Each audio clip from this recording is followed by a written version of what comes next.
Ngayong araw nga, ay gabi na pala, ngayong gabi nga ay kinuha ko nga pala itong boneless bangus dito sa rep. Tapos kinuha ko na rin pala itong veggie. Kasi ngayong araw ay naisipan ko nga palang, ito paulit-ulit ka, sabing gabi nga eh. Kasi ngayong gabi ay naisipan ko nga palang magluto ng bangsilog. Kaya pagkainit ng mantika, pinrito ko na nga pala itong boneless bangus. Dahil galing nga ito sa rep kanina, talagang frozen to kanina, sobrang frozen. Tapos dinefrost ko sa mainit na tubig.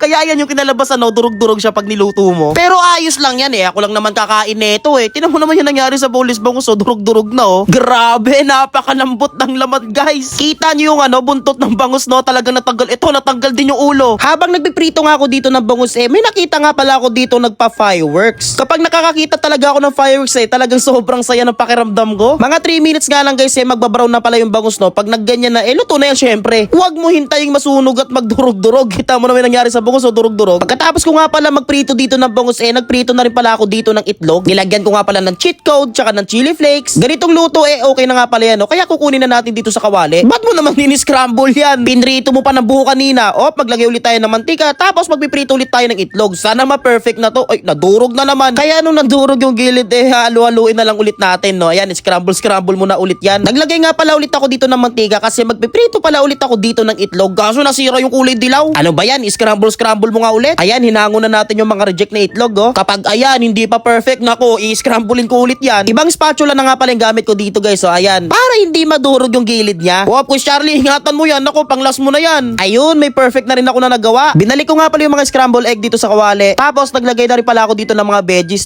Kasi gagawa naman tayo ngayon ng fried rice. Habang iniinit ko nga itong veggies pagtingin ko nga sa may perfect na nagawa kong itlog, nasira naman yung kulay dilaw niya. Ginawa ko naman ng lahat kaso hanggang doon lang talaga yung best na nagawa ko basta hayaan na yun, magsangag ka na nga lang dyan. Sinangag ko nga pala dito yung natira nilang bao kaninang tanghali At ayan na nga guys, ang hirap durugin ng tigas. Halu-haluin lang natin yan hanggang sa mag-combine yung itlog, veggies, tsaka yung kanin. At ayan, itos-tos-tos lang natin siya. Mga ilang minuto lang okay na yan. Kaya magsasandok na tayo dito. Guys, ito nga pala niluto ko ng bangsilog. Ang problema, lahat durog no? Hindi ko ma-perfect. Tikman na natin pare, first bite tayo. Dito muna tayo sa itlog na hindi ko ma-perfect. Sabay gumawa na rin pala ako dito ng fried rice. Yummy. Okay din tong niluto ko masarap din tong bangsilog na to. Kaso nga lang, durog-durog yung bangus. Tapos nakailang ulit ako dito sa itlog nadurog din. Kaya ayan, nilagyan ko lang ng hot sauce.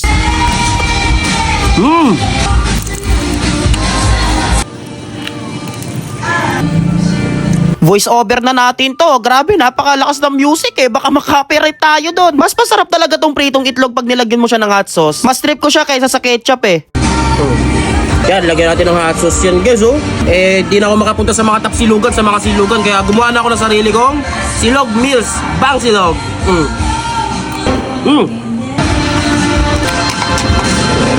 Finish.